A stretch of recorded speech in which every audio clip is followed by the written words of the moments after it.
In today's video, I'm going to teach you how to clear the cache in Prestashop, which is an essential task to ensure your online store is running efficiently.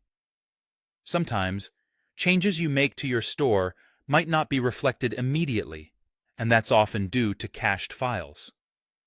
Clearing your cache can help solve these issues and improve the performance of your website.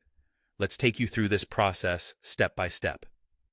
To begin, from your Prestashop homepage, you will want to navigate to the bottom left corner where you'll find the Settings icon. This area is your general control hub for site adjustments, so it's important to familiarize yourself with it. Once you click on the settings, you'll see a list of options. Look for Advanced Parameters and click on that. The Advanced Parameters section is where you will manage technical performance settings and adjustments related to your store's caching.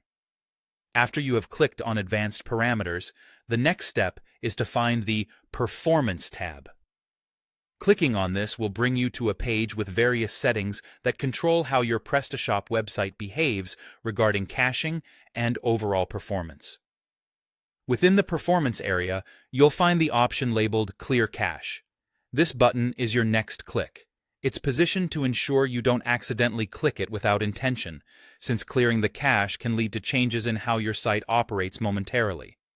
Once you click Clear Cache, Prestashop will start the process of removing all temporary cached files. It's important to note here that this action doesn't affect the main files or content on your site. It only clears the temporary data stored to speed up your site's loading time. This is useful particularly if you are troubleshooting or have recently made changes to configurations or the design of your site that aren't appearing as expected. After clearing the cache, you should verify if your changes are now visible and if the performance is as expected. Often, clearing your cache resolves many issues relating to the appearance, functionality, or updates not showing as intended on your storefront. And just like that, you're done. It's a simple process that can be completed in a matter of minutes. Remember, it's good practice to clear your cache regularly, especially after making significant updates, or when you're noticing performance slowdowns or display glitches on your site. Hopefully this guide has made the process clear and easy to follow. Happy selling, and see you in the next video.